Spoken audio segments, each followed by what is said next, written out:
রাধে রাধে, জয় নিতাই। আমার গোপাল সোনাদের পরিবারে তোমাদের সকলকে সুস্বাগতম।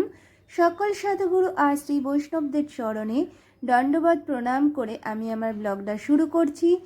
আজ ব্লগে তোমাদের আমি আমার ছানাদের বিভিন্ন আদর করার মুহূর্ত শেয়ার করতে করতে তোমাদেরকে জানাবো যে আমরা যখন ভগবানের সেবা করতে বসি তখন আমাদের চোখে জল আসে কেন, আর এই জল আসলে কি ইঙ্গিত দিচ্ছে ভগবান, কি আমাদের বোঝাচ্ছে, কেন জল আসছে, সেটা কি দুঃখে আসছে না আনন্দে আসছে, সেই সমস্ত কিছু আমার এই ব্লগে তোমাদেরকে জানাবো। আর যাদের যাদের এই চোখে জল আসে তারা আমাকে কমেন্ট করে জানিও তাদের উপর কি হচ্ছে, সেটাও আমি তোমাদেরকে বলবো। আর কেমন লাগলো সেটা অবশ্যই জানিও। আর যদি ভালো লাগে তাহলে অন্য কাউকেও জানার সুযোগ করে দিও শেয়ারের মাধ্যমে। আমরা সকলে ভালো আছি, ভগবানের সেবার সাথে যুক্ত আছি ভগবানের কৃপায়। তোমরা সকলেও ভালো থেকো, তোমাদেরও সকলের উপর ভগবানের কৃপা বর্ষিত হোক ভগবানের কাছে এই প্রার্থনাই করি। কারণ সকলের কৃপার সাথে আমাদের সকলের কৃপা হয়ে যায়। আমরা আলাদা করে ভগবানের কাছে নিজেদের জন্য কিছুই প্রার্থনা করি না, কারণ বিশ্ববাসী জগৎবাসীর সাথেই আমাদের সকলের কৃপা হয়ে যায়। তাই আমি তোমাদের বলি, এই যে চোখে যে জল আসে সেটা কি দুঃখে আসে? হ্যাঁ, যারা চাওয়া পাওয়া নিয়ে থাকে তারা নিজেদের যখন কিছু চাওয়া পাওয়া পূর্ণ হচ্ছে না বা বাড়ির কেউ অসুস্থ হচ্ছে তখন ভগবানের কাছে কেঁদে কেঁদে প্রার্থনা জানানো, যে ভগবান সেই প্রার্থনা যাতে পূর্ণ করে দেয়, সেটা আলাদা বস্তু। যখন আমরা ভগবানের সাথে গভীর ধ্যান, গভীর ভালোবাসা দিয়ে তার চিন্তন করতে থাকবো, এই সেই চিন্তন মানে শুধু ভগবানকেই চিন্তন করছি, ভগবানের কাছে আমাদের কিছুই চাওয়ার নেই। যদি আমরা গভীরভাবে তাকে ভালোবাসতে পারি তাহলে তুমি দেখবে যে সমস্ত চাওয়া পাওয়া উনি আগের থেকেই পূরণ করে দিচ্ছে। আর এই যে কানেক্টিং হওয়া, এই যে যুক্ত হওয়া জপ ধ্যানের মাধ্যমে আমরা কি করি, তখন ভগবানের সাথে যুক্ত হয়ে যাই। তখন ভগবান আর আমাদের মধ্যে একটা আলাদা সম্পর্ক স্থাপন হয়। যখন সেটা হয় না তখন দেখবে চোখ থেকে জল চলে আসে। ভগবানের কথা কিছু সময় শুনলে হা নিতাই, জয় নিতাই, হা গৌর যখন আমরা বলি, বা হা কৃষ্ণ, হা রাধে, তখন আমাদের চোখে না আপনা থেকেই জল চলে আসে। এই যে জল চলে আসে এটা কিন্তু প্রেমাশ্রু, তাকে যে আমরা ভালোবাসি বা প্রেম, এই প্রেমের অশ্রু। এখানে না কোনো রকম কোনো চাওয়া পাওয়া নেই, শুধু ভগবানকেই পাওয়া, তাকেই চাওয়া। এই এই অশ্রু কোনো দুঃখের নয়, এটা ভগবানকে ভালোবাসার প্রেমাশ্রু, যে শুধু তাকেই আমি ভালোবাসি। যাদের এই যে চোখে জল আসছে, ঠিক আছে, তারা পূর্ব জীবনে ভগবানের সেবায় বা ভগবানের সাথে যুক্ত বা কানেকশানে অনেকটা এগিয়ে রয়েছে। তাই ইহজীবনে অতি সহজেই সে ভগবানের সাথে খুব সহজেই যুক্ত হতে পারছে। এটা আগের জীবনের মেলবন্ধনের মাধ্যমে যে ভগবানের সাথে হয়েছিল সেটা ইহজীবনেও সম্ভব হচ্ছে।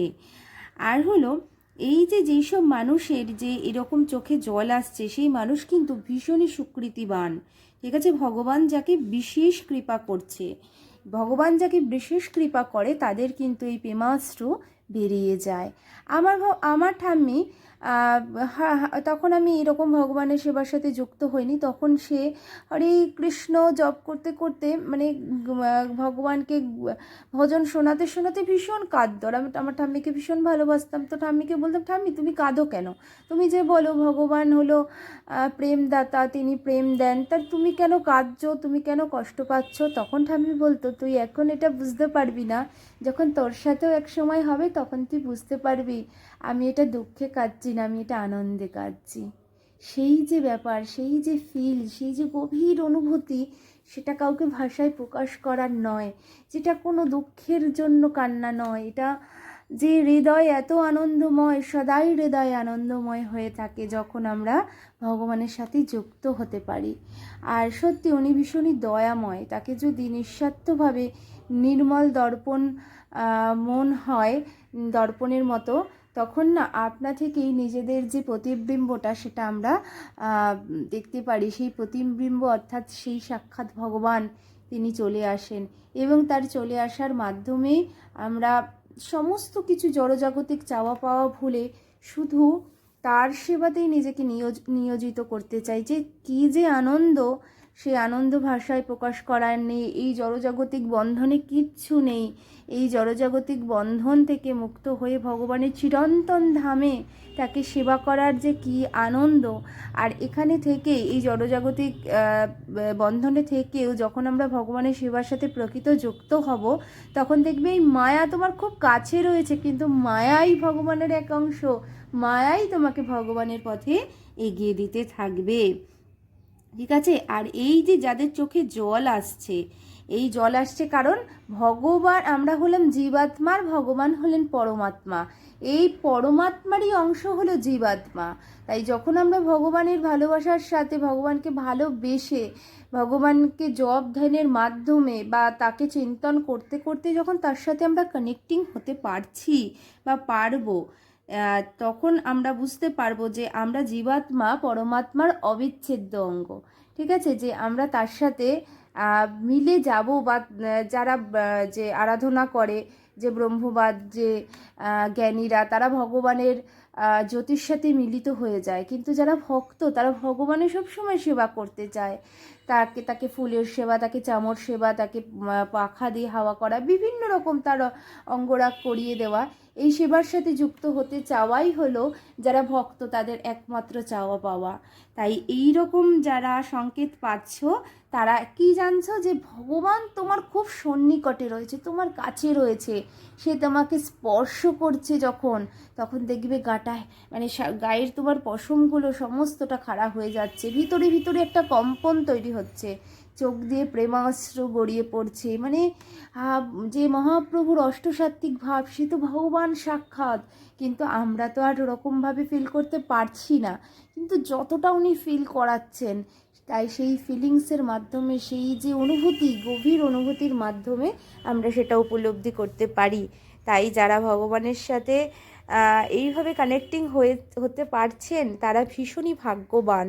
তাদের পূর্ব জীবনের ভজন অনেকটা এগিয়ে রয়েছে, যার মাধ্যমে ইহ জীবনে আমরা এটা খুব সহজেই পেয়ে যাচ্ছে। কিন্তু এটা খুব সহজ বস্তু নয়।